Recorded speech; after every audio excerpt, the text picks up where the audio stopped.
Welcome to the Nightmare Cabin. Today I am joined by Jesse James Jardine from Assimilation. How are you, man? I'm good. How are you? I'm also of Witch's Hammer technically now. So We was going to, I was going to come to that. But don't worry about that. I've yeah.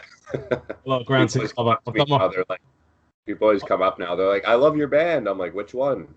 It's like I try to be like a douchebag, but it's true. You never know which one they're talking about. Funnily enough, it's usually Witch's Hammer though. Right now, you're getting more Witch's Hammer than Assimilation now, yeah, are you?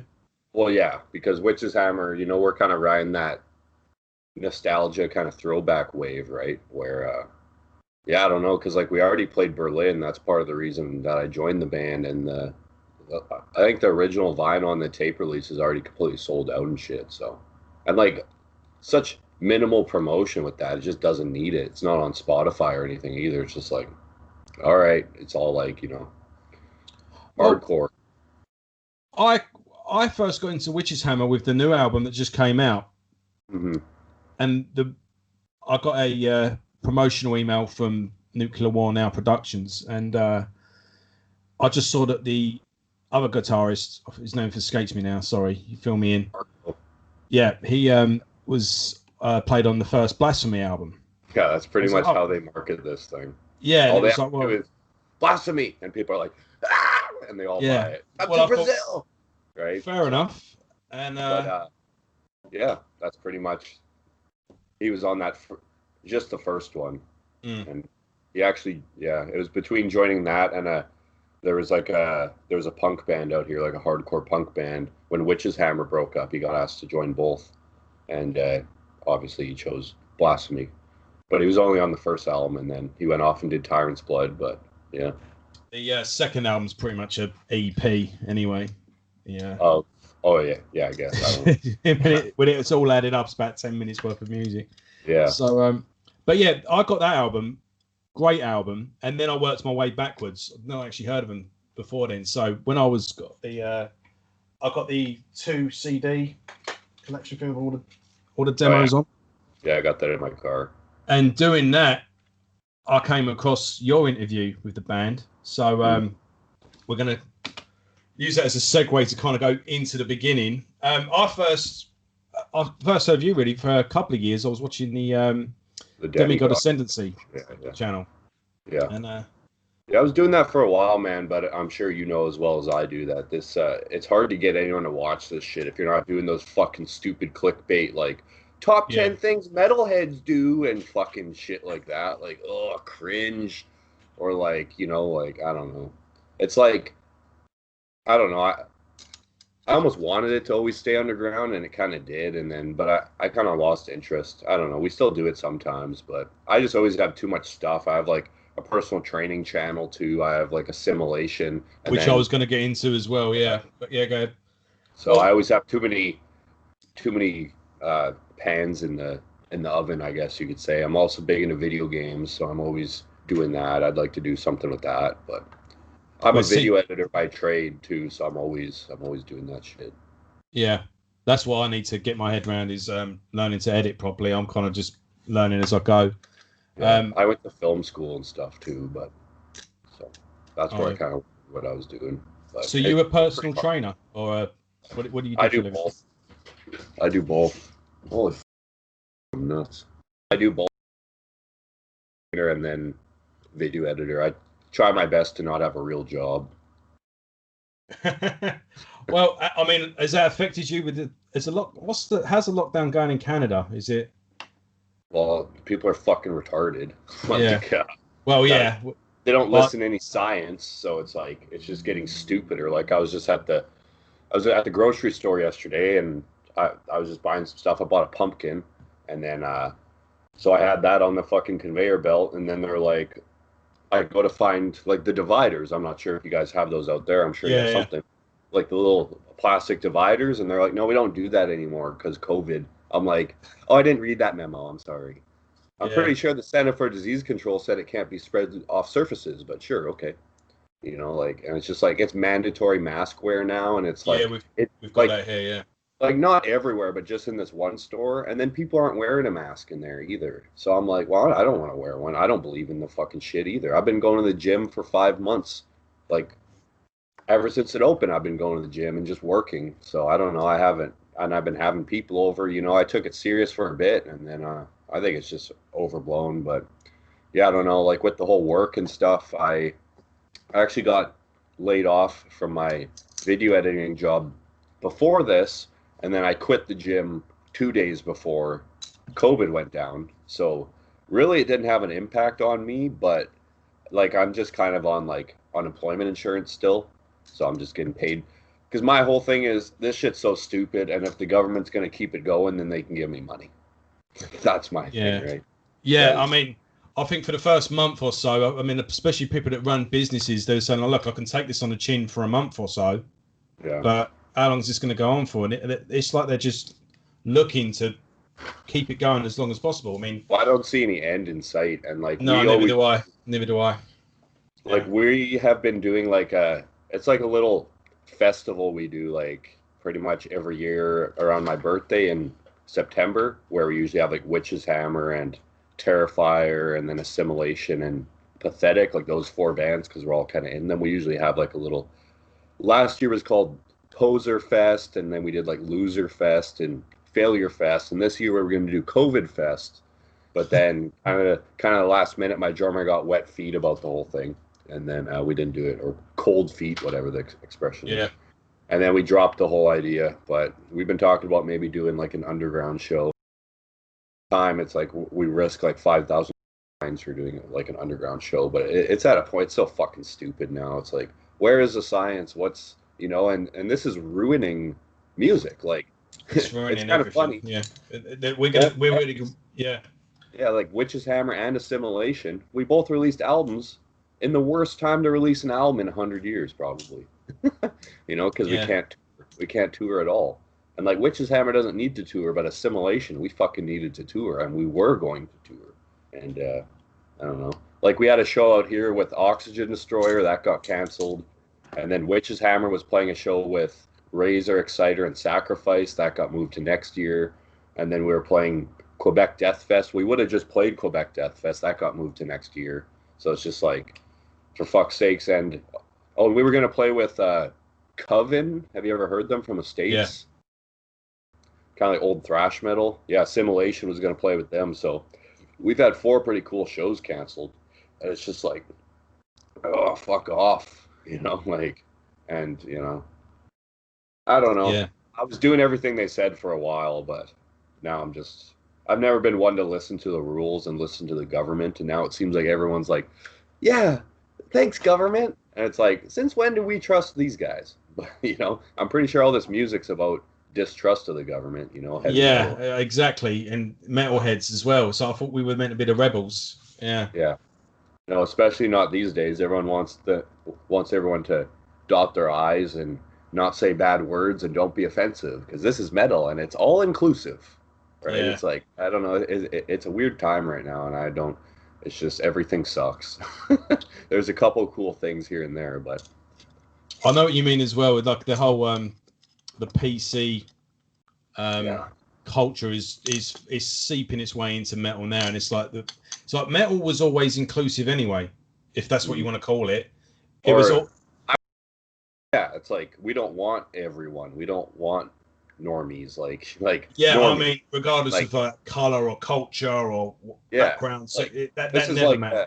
I've just always looked at it as a haven for, you know, the downtrodden or the people that haven't been accepted by everyone else. You know, I've always been this. I've always been an outcast. I've always liked horror movies, so it's like I was drawn to that. And now it's like we accept everyone, and then it's like okay, well, cool, I guess I'm gonna be over here. You know, it's almost like there's like this style of metal, which is really popular, and then there's all this underground shit, which is like cool still. So yeah, I saw an article saying about like someone basically how this person didn't feel welcome at a metal show or something. So well, you always kind of met metal on metal's terms anyway, but there was a thing as well.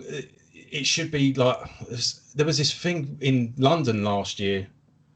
maybe the I've year never gone before. to a metal show where I didn't know people, in fact, and been like, oh my God, I'm so welcomed. Yeah, exactly. Life isn't like that. You don't go to what are you going to go to the fucking grocery store and everyone's like, hi, nice to meet you. Or you go to the gym and some big ass dude's like, hey, nice to meet you. It's like not going to happen. It's like, I don't know. Like, what the fuck are people expecting? You're going to a metal show. Like, I don't know. It's dark. There's loud ass music and people are drunk. Make some friends. Yeah. Be a normal person. What do you expect? I And don't it's care not only who you that. are. If you're some new guy, like if you have a fucking Masaka shirt, though, I'll probably talk to you. Maybe you're wearing the wrong t-shirts. You know what That's I mean? the thing as well. And not only that, you can get a map of the world and throw a dart at it, and you will find a bunch of metal bands from the country that the dart lands on. So it was always all over. A worldly. All people ever cared about is, are you good or not? Yeah. Exactly. And now it's like I don't know. It seems like every band is good. Everyone's like, every band's good, and I'm like, no. Like 5% of bands are good.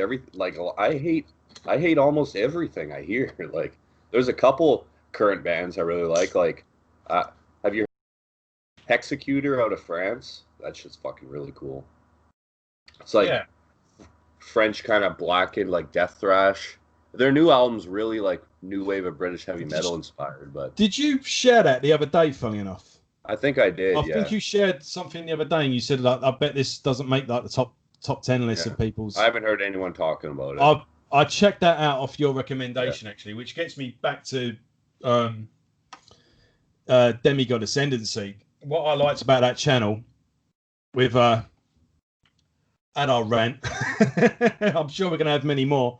But yeah, I got what I really liked about your channel was it was either an album that I already liked but didn't see anyone else cover. Mm-hmm. So it was cool just to see someone talking about it. But I also discovered a bunch of bands as well. And I've got I've just got a couple here just to show you off. Like I discovered this because of you. First off was Chemical Breath. Oh yeah, fuck! I've been all over that the past month. Actually, I've been kind of getting back into that. Oh yeah, that's just dope. From Texas. Oh yeah. Actually, Buddy from Oxygen Destroyer got me into that Hypnosia. I didn't even know about that till he showed me. That's a fucking amazing album. For like newer thrash, like where's the new thrash like that?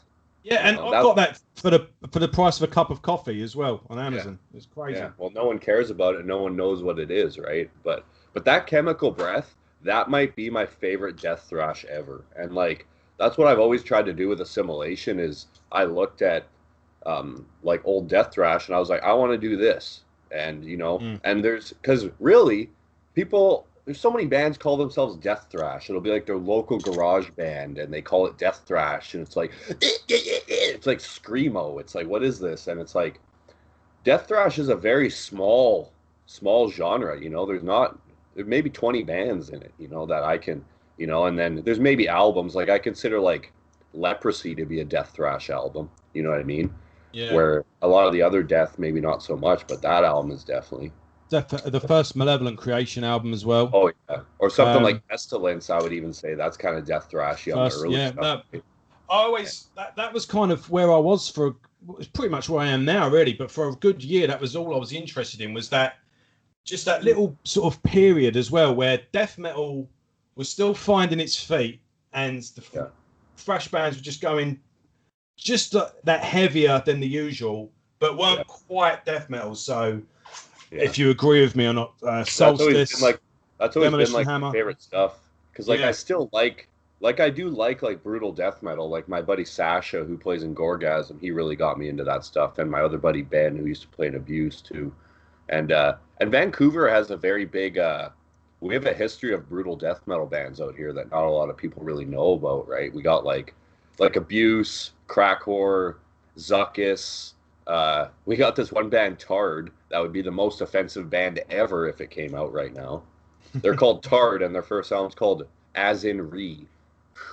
And it's got the album covers a picture of Terry Fox, and it's like a no smoking. It's like a smoking box, and it's got, who Terry Fox is? I don't know. Go on. He's a Canadian guy who ran across Canada with one leg. Like he lost a leg to cancer, and then he got his leg replaced, and he ran all the way across Canada for cancer research money, and he was like really famous. There's a bunch of schools named after him. But anyways, he died of cancer later. So of course, in The Great Taste of Tard, they put like a fucking smoking box, and then where it says no smoking, there's a picture of Terry Fox on it. But that's the kind of shit that comes from here. Like, yeah, Suckus, have you heard of them? Like, no, I'll tell you what. When we finish this, I'm gonna have to ask you to send me a list of oh yeah, albums that's like to check out.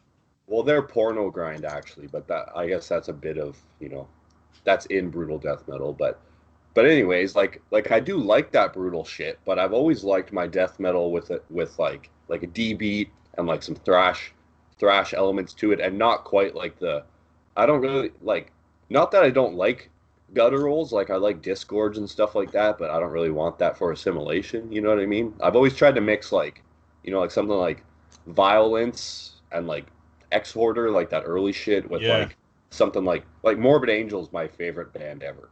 So kind of always trying to mix it with that type of death metal, right? Or like Deicide, stuff like that. And well, even that stuff though, like early first Deicide, first Morbid Angel, that stuff's pretty thrashy still, right? Yeah. I think it's the first Cannibal Corpse album as well. Yeah. I think I interviewed Chris Barnes and he agreed when I said so. Oh, one thing quick. Check this out. This is pretty cool. You'll appreciate this, I think.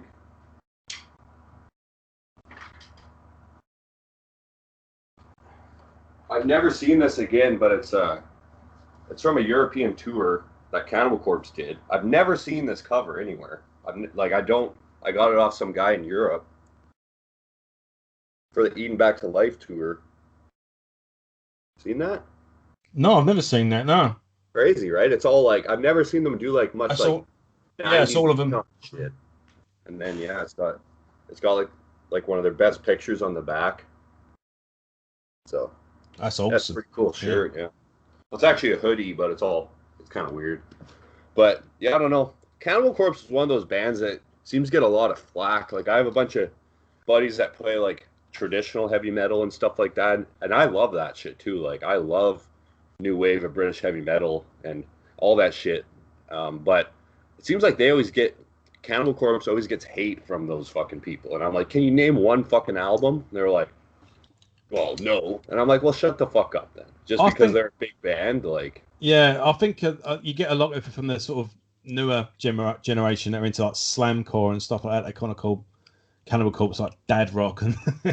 But funnily enough, my sister's boyfriend, he's not into metal at all, and he's into guitar. He's into sort of indie basic rock music, but he's not into metal one bit. But when Cannibal Corpse came up in a conversation, and he was like, "Is that the one where the guy spins his head around really fast?" Like, yeah. He said, I saw a video of them in college, and anyway, I was going to go see Cannibal Corpse, and he actually tagged along, and he went, "Look, this isn't my thing." He went, "But I can appreciate this band are good at what they do." And he went, "And I couldn't play like that." So fair play to him. They got that massive push from Jim Carrey, right? That's kind of what launched them. And a lot of people don't really credit Jim Carrey enough, but he halted the whole movie for I think like it was like 2 weeks to a month. He halted it to line up with the Cannibal Corpse tour for when they came. Oh, I didn't realize that. Oh yeah, they're like, we need to shoot this, and he's like, I'm having Cannibal Corpse in this, and they're like, no, you can't. He's like, I'm fucking Jim Carrey. This movie will not happen without me. Cannibal Corpse is in this, and the whole movie had to wait for Cannibal Corpse. I didn't realize that. I knew he was awesome. And then like that scene, I didn't even watch that for a long time because it got chopped out of most of the TV viewings, and I'm like, why'd that get chopped out? It's pretty fun, like it's not like.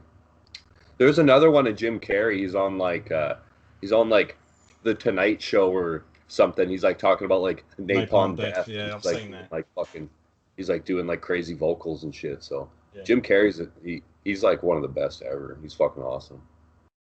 So so the channel, it was you cover an album I knew, but it was nice seeing someone else talk about it, or I was discovering something that I hadn't heard of before.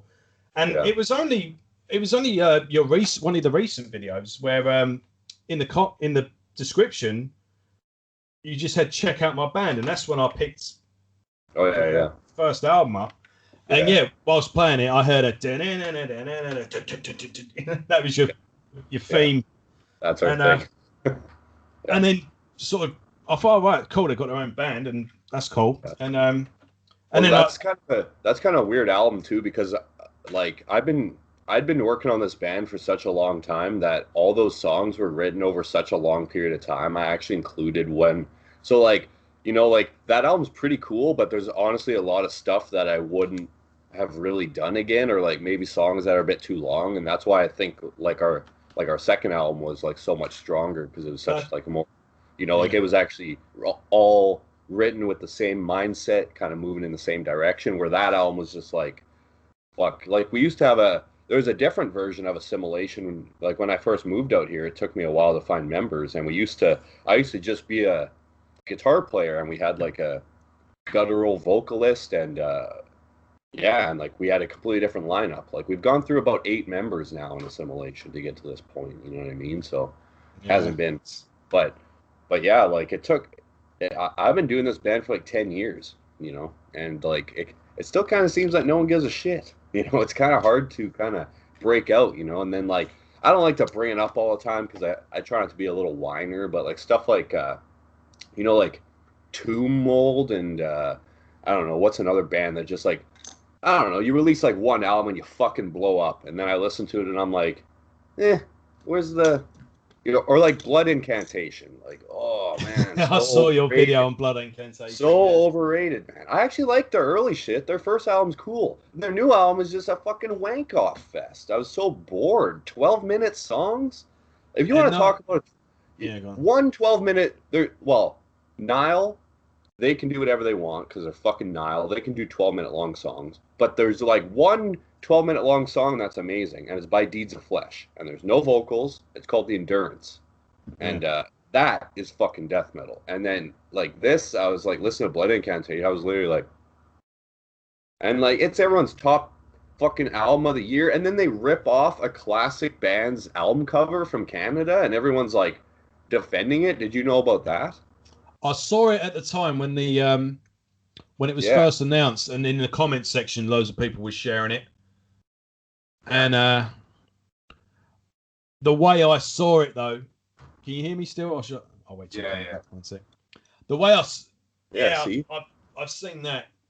Like this fucking album crushes, fucking awesome album. And then like if they even would have done something like, I don't know, like, but just ripping off, and I don't know, that's a little fucked. Like you can't get someone to make a piece of art for you, you know, like especially when it's already been used 30 years ago, you know. I think that piece of art was on a book as well, apparently. That was what they said. Well, like once something has been used, like the classic argument is like Morbid Angel, Blessed Are the Sick, and then that Hexenhaus tribute to Insanity, I think. It's the same album, but Hexenhaus did it first, right? But that's in the fucking, it's in the 90s. You didn't have the internet, right? They probably didn't even know. Or nowadays, it's like, there's no way they didn't know that didn't exist. Well, or maybe I would say as well, you got the, what was that piece? You got Obituary, Cause of Death, The Mist, the first Mist album, Demolition Hammer, Epidemic of Violence. Yeah. And I think even Meatloaf used it on a cover of a single, that piece of art. That my buddy pointed out, it's like different sections of it. Skinny Puppy and like Emperor or something. Well, that's a weird used it as well. Yeah, I think it was. My buddy was telling me about that one. I was like, that's fucking weird. Because I don't know anything about Skinny Puppy. They're an industrial band, aren't they? Skinny Puppy. I don't even know, but I don't remember if that was the band either. But I remember him fucking telling me something about that. But yeah, I don't know.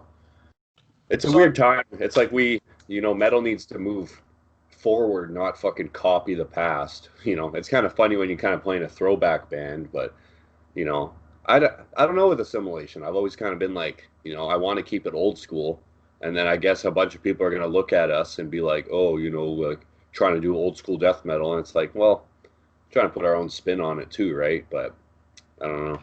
Well, it's timeless though, isn't it? It's not so much old school. The reason, like we bring, say the Malevolent Creations Retribution. Yeah. It's not old school. It sounds fucking awesome. Yeah. That's nearly 30 years old now. So yeah, like that stuff's what I listen to, right? So it's like I'm gonna play what I want to hear. I don't give a shit what anybody likes. I just make what I like, you know. Like, and if you try and make music for other people, or if you try and make art for other people are gonna see right through that. And you might get like fucking a bunch of yuppies liking your stuff, but I don't know. I'd rather have like a handful of cool people that really dig it than fucking worldwide acclaim for something that I just crapped out, right? So. I think one thing we've got in common as well, we both share a love for Morbid Angel's Formulas Fatal to the Flesh. Yes, Formulas is awesome. I have like the most like tattered Morbid Angel shirt you've ever seen. I've seen. I've had that since I was like 15. Well, when you mention long songs as well, is the at the end of that album, you've got I think of it as sort of like 3 parts.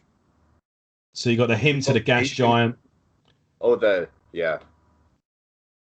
Fucking invocation of the continual one, and then ascent through the spheres. I think I see that as one long piece, Like, and what's that? 13, 14 minutes in total. I've even said, if Behemoth, I mean, some people don't even listen to that album because David Vincent's not on it. And again, it's like if Behemoth put that out today, you'd all be fucking. If anyone doesn't listen to that album and like, don't get me wrong, man. Like David Vincent on those first 3 albums he's like who I try to emulate, right? He's like I look at that as the greatest like vocalist ever, like the greatest frontman. And then all of a sudden it's like I don't even like Domination. Like fuck that album. Like I've never liked that. It's just like. He sounds like he's underwater half the album, and it's overproduced. And there's that classic. It's a classic interview with Trey where he's in like the swamp. It's actually for the Formulas album, and he's talking about how much he hated that album because it was the first album where David Vincent took control. He took control of the fucking lyrics, and they're all about like fascism and all this stuff. Like I don't care. Write about whatever you want. I don't care that it's about fascism. I just want it to be, I don't know, I don't want to hear about politics. I want to hear about fucking the old ones and shit, like classic Morbid Angel. What they were singing about to begin with. And it was their first album they did to a metronome and shit too, right? So, and that always kind of stuck with me. Like everything we do, we don't do to a metronome, and I don't know, like that's kind of a weird thing. I don't know, all these bands recording their albums to metronomes now, like to a click. And it's like, Witch's Hammer didn't do that. Like Assimilation didn't do that. We recorded them both at our jam space. You know what I mean? Like live off the floor. It's just me. Like for Assimilation, it was me jamming with my drummer. And then for Witch's Hammer, it was Marco jamming with, it's the same drummer in both bands, right? So it was Marco. I didn't know that either. Yeah. Well, I didn't realize you were in Witch's Hammer until like last week. The whole reason that kind of happened was it was like we had Assimilation, and then my drummer joined Tyrant's Blood, and then Tyrant's Blood kind of broke up, and then during that they kind of took the new Tyrant's Blood songs and mixed those with old Witch's Hammer stuff from the 80s, and then they started working on Witch's Hammer, and then they got all these show offers. And then, so it's the original vocalist and the original guitar player, and then my drummer. And then they had the original guitarist, and then they needed a bass player. So, and then my other buddy, who was AJ, who's my buddy from Alberta, like we grew up together. I actually played my first show with him with my first band. It was called Redcon. And then, so then I contacted him because he was already posting Witch's Hammer stuff, and I was like, hey man, they're looking for a bassist. And he tried out, and he lived like a province over, but he got the gig. And then all of a sudden I was just on Facebook one day, and Marco posted that they needed a guitar player because the other guy couldn't do it. And I was like, well, It already has my drummer. It's already at my jam space that we already jam at, and now it has like one of my best friends playing bass in it. And I was like, I kind of wanted to meet Marco, right? Because how many? Because I was already into bodybuilding and personal training, right? I've been doing this for 10 years. I'm not exactly like a small guy. So to find people that I can actually learn from and like look up to, you know, and even learn from musically, there wasn't many. So I looked at that as a good opportunity too, right? So yeah, because I mean, he's Marco's a beast as well, isn't he? He looks like a fucking wrestler. He's 55. Crazy. It's nuts.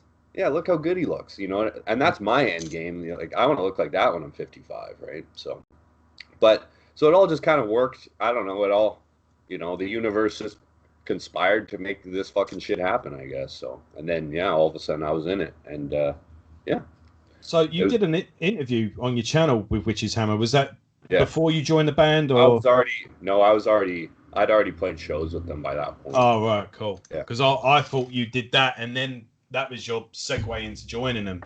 No, actually, the whole kind of reason that those interviews kind of started was it was my buddy Sasha and I were doing the stuff, and then he knew Lil A from Defeated Sanity, and he was down, so we did an interview with him.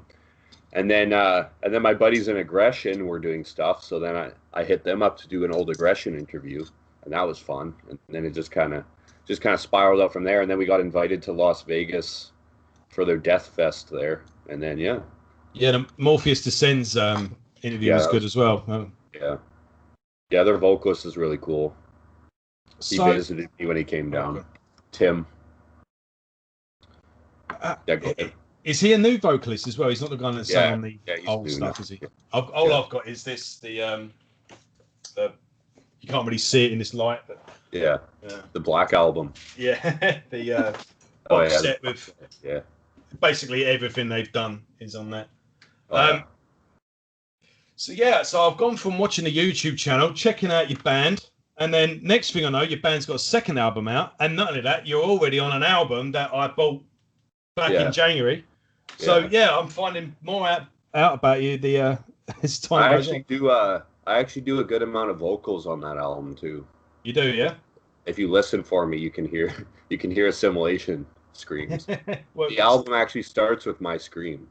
So you've got Assimilation's drummer on there. The bass player is just your friend, but he's not in Assimilation, no? Or he is? No, he's not. No, he's not. Just he has his own band that's called Pathetic. You should check them out too. They actually just released 2 albums in 2 months. Oh right, they're really good. Yeah, one was like a concept album about World War I, and then another one was more about like kind of the Greek and Mesopotamian kind of religions. So it's really cool. And then we actually have a lot of talent around us. Like my guitar player in Assimilation, the Crazy Shredder, he's in Terrifier, if you've heard of them. They kind of got a pretty big push on their last album. They're called Terrifier. It's like really fast kind of thrash with like face melting solos. It's ringing a bell, but I don't know if I'm just thinking, if my brain's just going, Terrorizer. But I'm just looking at Pathetic's page now on Metal Archives. It's probably, I'll have to check them out. This is the thing. I always discover stuff with you. That's why I wanted to speak to you finally. That's kind of the thing too. That's why we just we don't really need other bands. We just kind of play with us four, right? Because it's like, you know, like there's in every band, like with those 4 bands, we have like so many members, and it's like, you know, we can just do those 4, and we have done it a lot. And it's also kind of funny because all the bands have come under controversy over the years, and especially lately, and it's kind of funny. So we kind of turned our back on this whole scene. We're like, fuck you guys, we'll do our own thing. Fucking bunch of whiners. No one asked us to play shows. Like, they're bringing Nile here, and they put on like fucking bullshit in front of them. Like they ignore, or like Exciter's coming, and they don't even ask like the best thrash band on the West Coast, Terrifier, to play it. And then it's just like, whatever. It's like, fuck this, you know. We just kind of tired of. I don't know what the controversy's for, but that if they want to, what there's we're an old posting on Facebook, I guess. I don't know. yeah. Or There's an old saying. So there's an old saying called "He who wants to sing will always find a song." And if these people want to find controversy, they'll find it regardless.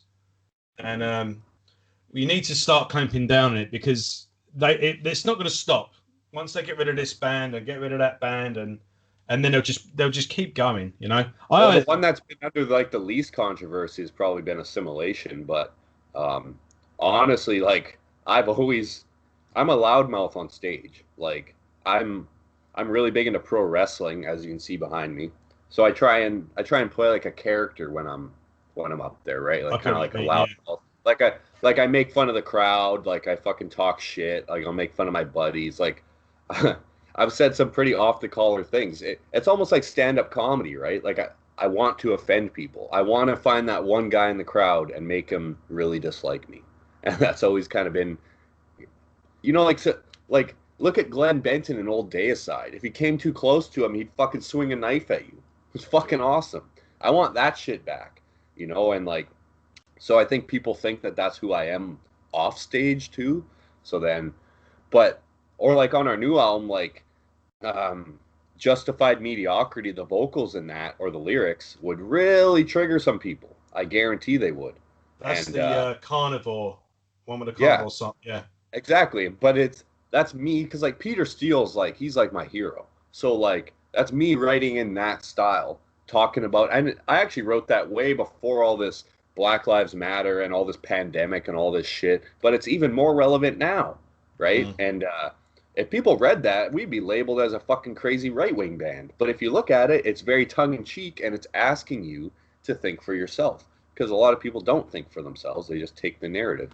Another, for example, there's this fucking website called, like, Angry Metal Reviews or something. It's like this fucking... It's an Angry Metal guy. I think so. It's got, like, the Mona Lisa with the black metal... I don't know. I just wanted to get the fuck off that fucking website, because the more I read, my testosterone was just dropping. But they were labeling Witch's Hammer as a alt-right band because of the album cover is Nazi imagery, apparently. Oh, for fuck's sake. A fucking speed metal wheel is a Nazi imagery to these fuckheads because they don't know anything about history at all. You know, they don't know anything about Nazis either. No, that's the thing. Like, it's like they always talk about punching Nazis. I'm like, if you saw a real Nazi in I've never even met a real Nazi. No, exactly. But if you saw one, like a crazy Nazi fucking skinhead with tattoos all over and fucking piercings and like a leather jacket with some like fucking swastika on it, you would not walk up and punch that guy in the head. I'm telling you, you would. You would run the other way, and I would walk the fuck away too. You know, like. Thing is as well, they go, oh, this person's a Nazi or this guy's like a racist or whatever, and the person goes, no, I'm not, and then they sort of defend themselves, and it's never good enough. No, it's like, yeah, but if that person was what you are saying he is, a Nazi wouldn't be apologetic. No, they'd go, yeah, I am. Yeah. Now what? They'd be like, yeah, get fucked. What are you going to do about it? Yeah. And so, like, but the more you, and that's the thing as well, the more you deny it and the more you engage, it's you wrap yourself in knots. But well, it seems like everyone's trying to like prove that they didn't do anything wrong. You know what I mean? Like AJ's in Witch's Hammer, he's black, big fucking deal, right? And it's like, and everyone believes he's supposed to like kind of, I don't know, be a certain way and like certain things and do, and he's just like, fuck all this shit, so stupid. Like you know, not to get political, but he hates that whole Black Lives Matter movement, right? It's like it's not for him, by him. It's made by white people to get people to vote for a certain political party is what I kind of think. You know what I mean? And it's like plenty of black people talking out against Black Lives Matter. Exactly. Well, like look at them. There's these guys called the Hodge twins, and they're black. Yeah. And they hate this. I love the Hodge twins. I've been watching them since 2011, and it's like, yeah, I don't know, and people just believe this whole narrative, and it's like if you don't change your fucking logo to a black square, then you're racist. And it's like, my best friend's black. I don't have to prove anything to you fucking assholes. You know, like it's like an admittance of guilt. Like, please forgive me. I never did anything. I've never treated anyone wrong because of their skin color, and I'm not going to apologize for something I've never done. You know, I've always been respectful to everybody unless they're a fucking dickhead. If you're a dickhead, I don't care what color your skin is. You know, exactly. Yeah, I refuse to accept unearned guilt. Simple as that. Yeah, exactly. And and one kind of funny thing, I didn't actually know this either, so I'm trying to tell people this because it's pretty interesting. Do you know where the speed metal wheel actually comes from? I would say, I don't know. I did not know this. There's a bunch of misconceptions though, but so this is from Marco. This is from a guy who was there back then, from the horse's mouth. Doesn't get much more like old school than this guy, right? He said it's from the old dial tone phones, you know, like yeah. It's the little insert inside of them for speed dialing, speed metal. You know what I mean? I was going to say something fucking like some old pagan sign or some. Oh, I know, but that's what everyone jumps to. Yeah. Oh, it's some Nazi shit. They're fucking racist. Well, it's like, it's a speed dialing fucking symbol, fuckheads. Like, there's nothing like that in our fucking lyrics. It's so retarded. It's but if you read that review they put about us, there's fucking so much about it, and all the comments are about it. And then all these people are like, well, this guy used to be in this band. Like, they bring up a guy that was in a band with Marco and then left the band, and then he did some crazy shit later. So, therefore, the band he was in before that didn't have anything to do with that is now also racist. It's like, you guys are fucked. Like, who the fuck? Like, I don't know where they get this fucking shit from, but I don't know. At least they're doing something with their lives, I guess. Yeah, I even saw them having a pop at Lemmy the other day in the comment section. And I don't know if you heard of a guy called Count Dankula. There was a big thing here. He did a edgy video where he got his dog to do like the Nazi salute, and he ended up going to court and everything. He was looking to go to prison because of it, because of a video. Wow. And he had this debate with a guy where he basically said, like, I'm not a fucking Nazi. What do I need to do to prove it to you? And he was like, it doesn't matter the context of a joke. It doesn't matter the fact that you've gone there. And he points out, he went, this guy's wearing a Ramones t-shirt. This guy that's calling me a Nazi, regardless of the context, regardless of the thing, is wearing a Ramones t-shirt. What's the Ramones' most famous song? Blitzkrieg Bop. Like, he's like, you want to read the fucking lyrics to that song? And then see, you know, where does this end? You know, it's crazy. It's kind of fucked. And like back to Lemmy, like, it's kind of funny how Lemmy always gets a pass because he's like a legendary god in metal, right? But his whole fucking house was Nazi memorabilia. And newsflash, the Nazis knew how to dress. You know, horrible ideals, fascist, bad motherfuckers, but Hugo Boss designed their shit. They looked cool. Let's give them that, right? Well, even Darth Vader looked cool, you know. Like, exactly. Would this exist without them? Yeah. No, it wouldn't. Yeah. You know? And it's like, yeah, shit happens. And it's like, this is fucked. I posted a picture of, do you know, like, Street Fighter 2? Oh, yeah. Yeah. Back everyone plays Street Fighter, right? Yeah. Apparently they're called different things in Europe and the States, but, like, do you remember the bad guy? He dressed in all red. Yeah, Bison. Yeah, Bison. Yeah. Okay. Because in some parts of Europe, he's actually called Vega, and then in Japan, he's called Balrog, because they changed all the names around because the boxer's actually named... He's actually M. Bison in Japan, which is obviously Mike Tyson, the black boxer, right? Yeah. But then they changed it in America so they didn't get sued. But I didn't know that. Kind of a segue. But anyways, so that, like, M. Bison, newsflash, he's Hitler.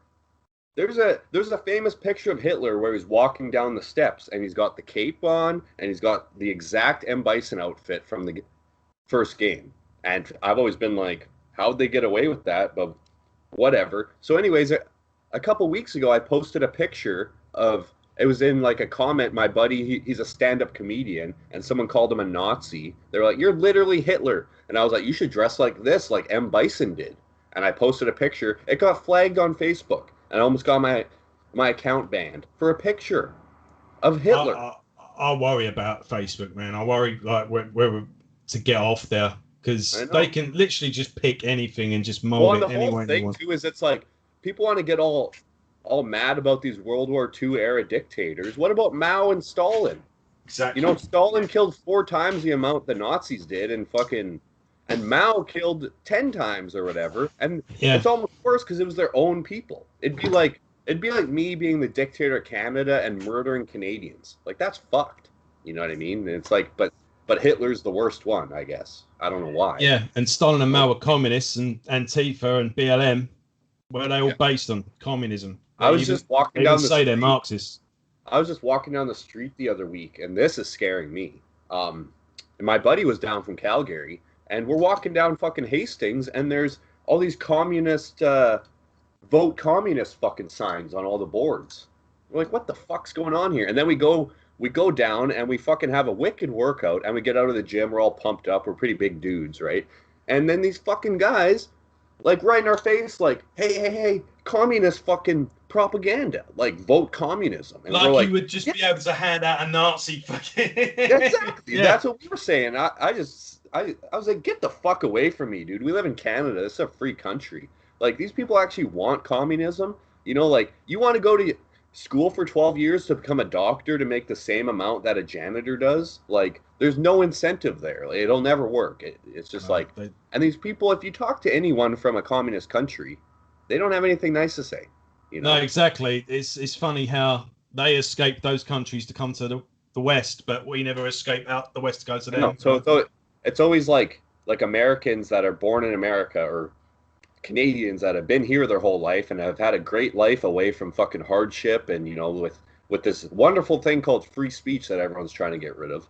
And then they want communism. It's like, you want government control and fucking secret police? Like, it's just wacko. I'm like, what's going on these days? Like, it makes, like, go back and read some of those Carnivore lyrics. It's about this fucking shit. Fucking Jesus Hitler and shit like that. Yeah, imagine Pete Steele today. Imagine Anal Cunt being out today.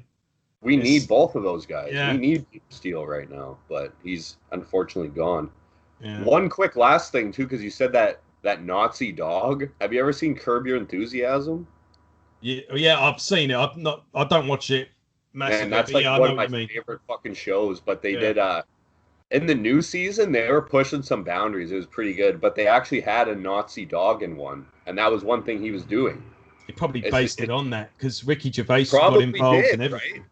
Right? Like if he was a big Curb Your Enthusiasm fan, maybe he saw that because Larry David in it is a Jewish guy, right? Yeah. And then he goes to this guy's house, and it's like I think it's like his architect or whatever. And then the guy leaves the room, and his dog's like to him, and he's like, his dog's a Nazi, right? And it's like this. It's a hilarious episode, so maybe that's what that guy was doing. But it's like, I don't know, it's kind of funny. Yeah, you'll have to look it up. Count Dankula if the video's still up. But they even played it in a comedy store once and just sort of said, like, this is what this guy's looking at going to prison for. And the whole club was laughing. Name. That's a pretty cool name. I will give him that. It's kind of like Count Chocula, that cereal. You guys have that out there? No, no Count Chocula. No. Damn. Last thing I had here was cartoon Count Duckula. That was like my favorite. That was like my favorite shit as a kid because I've always liked horror movies, and it's like a chocolate Count Dracula, and it's like chocolate fucking cereal with marshmallows that are all like bats and ghosts and shit, but it's all year round. Yeah, it's like spooky cereal. So yeah, we'll get on to the second album. Yeah, this is a much more. I know what you mean. It's like the first album, but just condensed. Yeah, and there's a completely different lineup on that too than the last album. I guess would you say where you wrote this in one session as well, where the first album was like a collection of different songs? Yeah, the first one was over years, where that one was like a lot more condensed. But like I always pull riffs. Like there's riffs on that I wrote when I was like 15. Like the first one, like Rumination, like that. I wrote that when I was like 15. I didn't use it till now, right? So, I don't know. Like I write everything, right? And then I just I take it to the band and we kind of workshop stuff, and then like I layer the vocals over after. So, and that's always just kind of been how we write. But actually, like on the on the first album, like we did our EP, and then we had a different bass player and the current guitar player that we have now, which is Renee from Terrifier. And then he left the band, much to my dismay. I was fucking like, oh my God. You know how hard it is to find like a lead player of that caliber? No, you know? I can imagine. Yeah. And that wants to play death metal. And this shit's not easy. You need to be able to downpick, and a lot of people can't downpick that play leads, right? But anyways, he left, and then I found this guy on Craigslist who was more or less just a fucking poser, and I just dressed him up. I gave him t-shirts to wear and shit. And don't get me wrong, he played amazing on that album, wicked leads, and then he left the band like a little bitch and didn't say anything and lied to all of us to join another band that I hate. So kind of rough on that. And then the bass player on that last album, we had a huge falling out. We're completely not friends anymore. And and that happened while recording Tainting the Purity. Tainting the Purity was done about a year and a half ago. It was actually done, and all we needed was bass, and he was taking forever. And then we had a big falling out, and I kicked him out of the band and fucking deleted all his bass tracks. So then I had to find a new bass player to play on that album, right? And everyone's like, well, you should just do it. Like, you should just play the riffs. And I'm like, no, like, I'm not a bass player. I want like an actual bassist, right? So there's this old band from town called Sind, they're called, and they were like the best band in Vancouver when I moved out here. They're like Vancouver's Cryptopsy. And yeah, okay. Yeah, they blew my mind. And so my drummer, that was his band, and then the current bass player I have was also in that, right? So I have the rhythm section of them now, which was my favorite band when I moved out here. And he was just, man, that bass player on this, he's like the best fucking musician in the band. Like, literally, I just give him the Guitar Pro stuff, and he came to the first jam. He's like, yeah, I know like 2 songs. I'm like, oh, here we go. Plays the whole album with us. Just like looking at Guitar Pro, just like he's fucking next level shit. Like, I don't even really know musical theory, like, and he just brought like a whole new element to the band, right? Because I think there's a big difference between a bass player and a bass guitarist, I guess. I know what you mean. I consider like a bass guitarist, you're just playing my riffs on bass, right? Big fucking deal. You're just playing the same fucking thing, but you won't be able to because a bass doesn't work like that, right? You can't play all the notes unless you're. And I don't want someone who plays with a pick, right?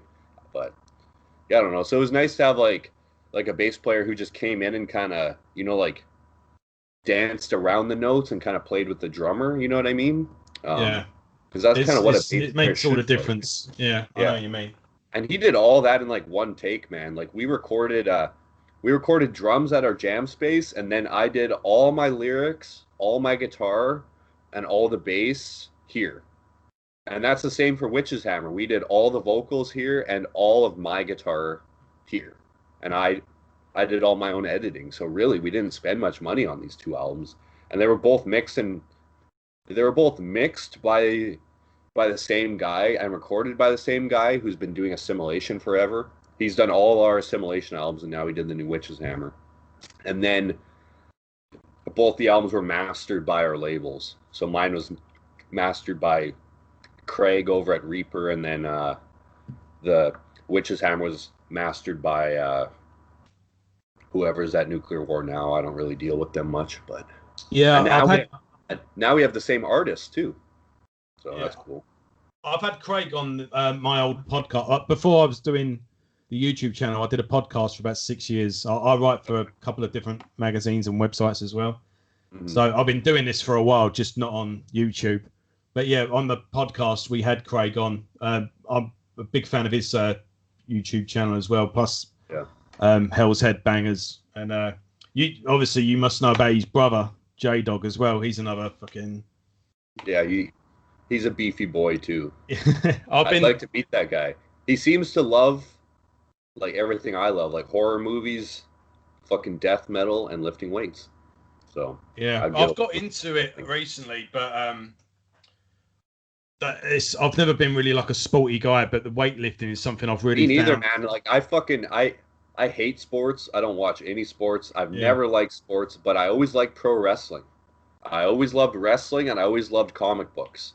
So, kind of when I found like lifting weights, like around like 18, I got into it. I wish I would have got into it earlier, but it was just like, whoa, this is cool because it was like everything I wanted, but I didn't have to be on a team. I didn't have to rely on other people. It was just yeah, me, exactly. myself, right? And I obviously, there's did always going to be box someone for a that can bit. lift more than you, but it's like today I'm going to lift the heaviest I can lift, and it's getting over that.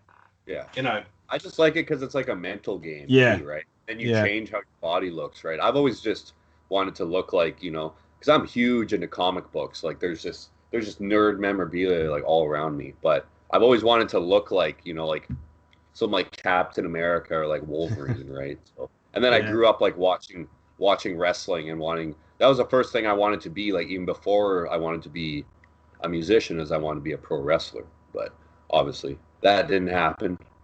But yeah. How So old are you, man? I don't know. It's always been a part of it, huh? How old are you? I just turned 30 last month, a Oh, couple weeks. yeah, Yeah. I'm 36. I only Oh really yeah. started. I was always a casual gym goer, but last year or the year before, yeah, last year I really knuckled down, and I really did. I was like, I wish I took this more seriously when I was in my 20s, because I'm Yeah. basically just undoing the damage the Yeah. 20s. No, I wish I Uh, started when I was like 14, but I started when I was 20, and I was, it's fine as long as it doesn't matter when you start, as long as you get in there. yeah, But yeah, it's a very important part of my life, and I think it should be a more important part of, I think, more people's lives. Like I'm not going to tell people what to do, but everyone should, definitely be like physically active in some way. Like you've probably never met like a bigger video game nerd than me. Like all I do is play video games. Like that's like my favorite thing. But I always try and balance that. Like no one would look at me and be like, "Oh, that guy plays 8 hours of video games a day," but I do. You know what I mean?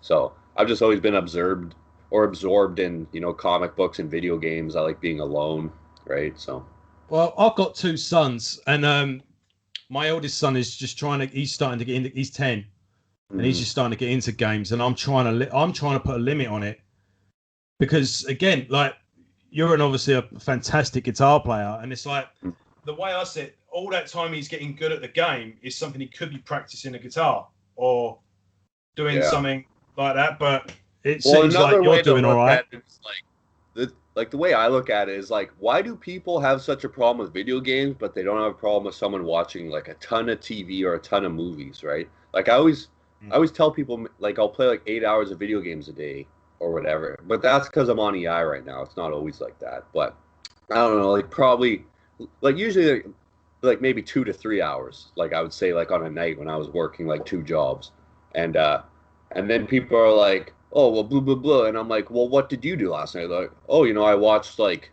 a couple TV shows and two movies. So I'm Yeah, like, I oh, get so what you're you doing. spent Yeah, 5 hours doing nothing, where I spent 5 hours challenging my brain, and like one thing a lot of people don't think about is the type of games you're playing, like something like an RPG. Like this is like one of my favorite examples. There's actually a bunch of proof of this stuff. Is you like there'll be like games like an RPG, and like you see like there's like a fucking great sword that you want, but let's say it's like 500 rupees or whatever in Zelda, and you're like, oh shit, and then there's this little bitch ass sword for $50 that you can buy right now. But you're like, okay, but if I just wait and kind of persevere, I'll be able to afford this more expensive thing, but I got to save my money. And then you do that, and then you save up for that. And then I was like, oh, cool. And then you get the sword, and then you kind of, it's like, I don't know, like that's kind of important for life almost, that or can like, be like applied. Yeah, commerce. Right? And then you yeah. get the sword, and then you're like, and then it's good for a bit, and then you're like, oh, I want to get my money back now and buy something more. And then you go to sell it, and you're like, oh, I only get like fucking half the price or not even for this. That's bullshit. So it kind of teaches you, like, you can learn like life values in these things, and it depends on the game too, right? And especially for kids now, like if you're playing online with friends, like that's some of the most fun I've ever had. Um, like I have a bunch of buddies like in like in different countries in the States and stuff, right? and then like we can get online together, like all four of us, and like we can be in a Jeep, or like we're going on a mission, like fucking shooting stuff, or like planning things out and like laughing our asses off and having fun. And it's like a lot of the time that's more fun than being in person with them. You know what I mean? Because it's like you're actually going out, you're accomplishing things, you're coming together for a common goal, and you're laughing, and you're still interacting with each other. So yeah, especially right now with this pandemic, like because I have a little brother, and my mom's been like, oh, he's like spending way too much time playing this game. And I'm like, well, is he playing it alone? She's like, no, he's always like talking to friends. I'm like, well, Mom, he's fucking hanging out like with his best friends online. Yeah. Like I didn't even really grow up in that environment. That kind of came in like later in like my teenage years, but you know, that's just kind of where the world's going. And like it can get a bit, there is video game addiction for sure, and it needs to be balanced, but I don't really know what the right answer for that would be. But I definitely don't think, and this is from my, like, I've been playing video games since I was like 2, right? And even though like I got good at playing guitar, and I've been lifting weights this whole time, and you know, fucking film school and like video editing and 2 bands and fucking girlfriends and whatever else I'm doing, all while playing like 8 hours of video games a day. So I don't really get what people's fucking issue is, you know? Like I'm like, I was working like a full-time job, and then going straight to work, and then doing my personal training, and then coming home and playing video games every night, and still released 2 bands with 2 albums and had a girlfriend. It's like, I don't know. Yeah. People. Yeah. I think it's more time management people have a problem with, not so much, you know. But I do get you though. But yeah, I don't know. Just trying to find that. Games. Yeah, when you're responsible for someone else, you try and you're always spinning a load of plates, and every decision you make has a it's. But no, you give a good case actually, and it's like that old joke, isn't it? Someone says, you know, are you smoking? You know, if you gave up smoking, how much money you would save if you'd save this much a year? And he gives it like a maths. He goes, you smoke? He goes, no. He goes, where's your Ferrari? That's a big thing with personal training too. That's always how they taught us to kind of sell. I didn't really like doing it, but you'd be like, you know, like, what'd you have today? Fucking Starbucks? You know, if you didn't get that one Starbucks every day, you could train with me. You know, it's like, I don't like that shit. But there's also that thing where if you keep telling your kid you can't do something, he's going to do it to spite you, and he's going to do it anyways, right? And, you know, like, this is one thing I liked about my parents. They just kind of let me do whatever I wanted to do, right? Like, they bought, like, if I wanted, like, a fucking brutal, like, mature game, like Grand Theft Auto, they just got it for me. I could watch horror movies my whole life. And, you know... Yeah, I watch horror films with him. He's got the action figures. He's got, like, Jason, Freddy Krueger, Leatherface. Cool. Yeah. I mean, within limits. I wouldn't let him watch, like, Exorcist or something like that. But I'll tell you what, he really likes... We're watching at the moment, I watch the Puppet Master films with him. Oh, yeah? I don't know if I've seen those Puppet Master. It's from the 80s? Yeah, so obviously puppets. It's the stop motion effects and whatnot. Oh yeah. I let him watch like 80s stuff. Nothing too horrific, but he has fun. I watched like Return of the Living Dead last night while I carved a pumpkin. That was pretty fun. That movie's great. Did you know that one? It's like I went to watch the second one with him actually because I thought it'd be good. You know, cool zombie film. I didn't realise that woman does the naked strip in the graveyard, though. It was a bit... That's like my favorite part. Yeah. That's what always used to happen to me, too. They'd just cover my eyes to those parts. I'm like, what's happening? You know? Yeah. I actually didn't even want to look at that age. I was like, oh. You know, but I don't know. I think it's good for kids, right? Because I feel a lot of kids nowadays are just so fucking sheltered. And then what happens is we end up having these fucking people who are trying to censor everything because they're scared of their own fucking shadows, right? Or like me, I grew up being able to do whatever I could do and kind of find my place in the world, right? Yeah, I mean, I've took him to see Iron Maiden twice. Oh, that's Alice cool. Cooper, and this is what I've got here. It was with them in mind as well. You know, I like the fact that you got the record player. I bought, you know, LP player, CD. It's got a tape deck as well. You know what's pretty funny is he can come and hang out when he gets older, and this is his room as much as it is mine. That would be like such a cool room to like grow up in. I didn't have anything like that, but Yeah, like when I was like 5 years old, I saw Leonard Skinner and Alice Cooper with my mom. That was pretty Awesome. cool. Yeah. Yeah. So I I I was started off very young. Or I knew like Paranoid, like Black Sabbath, like that was my favorite album when I was like 5. So I Yeah. knew all the fucking lyrics and shit. So That's but one thing as well. It's like I'm trying to get him to see as many people now while they're here, so at least he can go, I saw Iron Maiden, even if it was at the end, you know. Yeah, you never So know how long these people are going to be around. yeah. So Yeah. before we just want, let's talk about your new channel as well, Thrash Lifting. I just subscribed to that the other day. Yeah, it's not exactly new. It's probably older than all the other stuff. Oh, but, really? I thought yeah. that's why Demi Got Ascendancy had stopped and you focused on that instead. But No, okay. I've always been doing both. Another like, thing I got thrash wrong. Yeah. Well, Thrash Lifting's more like my personal channel, kind of on Instagram, but I do get contacted for like personal training on there sometimes. I do have the Thrash Lifting on YouTube. I don't really post a lot of stuff though anymore. I don't know. I'm kind of disenfranchised with the whole bodybuilding kind of thing right now. I don't know. It comes and goes with me in waves, but honestly, the main thing I want to try and do is I want to like direct a movie. Like I already wrote like a script during this pandemic, and then I was having some major hand problems, so that kind of put a wrench in everything. But yeah, I don't know. Like I really want to kind of create movies, but it's not an easy thing to do, right? Like how do you become a director? There's only one way. You direct something for as low money as you can, and then once you do a movie, guess what? You're a director. That's the only way. There's no other way. And people say, "Oh, you got to work your way up." That'll take 20 to 30 years, and there's no guarantee of it, right? So, Yeah. and I'm kind of like, when I put my mind to something, no one can really tell me no, even if it is a bad idea. And you kind of need that. Like if you're gonna do a band, you kind of need that, right? Yes, Like absolutely. you got to be able Yeah. to no. Be And it's the same with bodybuilding. I used to be like 130 pounds, and people are like, "Why are you doing this? You'll never blah blah blah." Now I'm like fucking 210. They can all fucking eat a dick, right?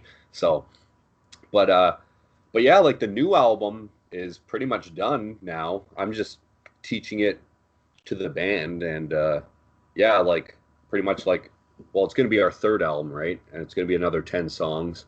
And I don't know, like I just had a couple of these songs. I had 2 songs kind of done before the pandemic, and then after I couldn't play guitar for fucking 3 months. And then once I got my hand kind of working again, I was like just fucking unleashed, and I just kind of wrote this whole album in like fucking like a month and a half. We actually just wrote a song as a band on the weekend that I was like, this is fucking it might be our best song. And it's like it like honestly the new album's like a lot of speed metal, like really fast, like riffing, like very speedy riffs. It's almost like speedy death metal, like something like I don't even know, like maybe something more like this, like Massacre, just like really fast, just like really speedy. Obviously, the Witch's Hammer kind of bled in there, but this song we just wrote on the weekend, it's like a speed metal song, and then it's like as black metal as we've ever gone. Like there's like chords and blasting, and like it's gonna be really cool, I think. And there's gonna be like 2 songs that could totally be on a Witch's Hammer album, like on this. And then there's also like a brutal death metal song that I've had like for like 10 years. So I don't know. I've just always kind of like whatever I want to do. I'm not like, oh, that's too brutal for this band. I'm like, fuck yeah, let's do it, right? So I think it's going to be a pretty good album. I mean, the 2 albums you've got as well, and plus the EP. But it's all pretty three-dimensional anyway. This isn't just you've always mixed different elements in, and there's songs with like nice acoustic introductions or the nice little melodic interludes. I mean, you got an instrumental on the second album. Rap sample. Yeah, we even have a rap sample on the first album. In the first song, at the end of the song, there's a sample from this. It's a member of this band called 3-6 Mafia. It's my favorite rap group, and his name's Koopsta. And the song's called Crucifix, and he's like, "Where's your God? Where's your God? Where's your fucking God?" And that's in a rap song, and that's at the end of that song, right? Oh, right, okay. And over that whole album, I don't know if you've ever heard about it, but there's like Dark Souls all over it, which is like one of my favorite albums ever. Or it's a video game, but like I have a tattoo of Dark Souls. Like I have Dark Souls all over my house. Like I even have a ring here. So it's always been a big thing. Like with the album covers, are all like influenced by like video games. The first album is Shao Kahn from Mortal Kombat, like the EP, and then on the second album, there's a guy off the EP being torn apart. For watchers. Yeah. Benefit. And then the book he's holding there, he has the Hunter's Mark, which is from this game called Bloodborne, which is based on Berserk. And then the new album is heavily influenced by Dark Souls 2, just like the whole album cover. So yeah. And and that was a pretty cool that was a collaboration by our last two artists too on that album, eh? Did you know that? No? Yeah, that's the guy that drew our fucking EP. Yeah. And the guy who did our last album cover. So the guy who did our last album, yeah. So the one guy penned it, like the guy who did our last album, he penned it, and then the guy that did our first album, he did the coloring.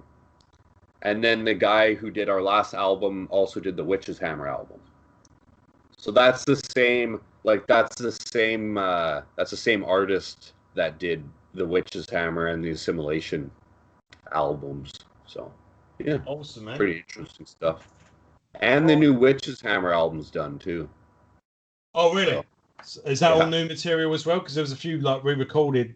Is this all new? Well, I think it's going to be kind of the same thing, right? It's going to be like, I think it's like 3 or 4 old songs with like 3 or 4 new songs. And the thing about the new songs is they are old songs that never got recorded or were from different bands or kind of just never got used. Yeah. Right. And then it's just really interesting. The writing process, like for us, is like I have a writing credit on both albums. Like I wrote the whole middle part of Damnation Is My Salvation on that album.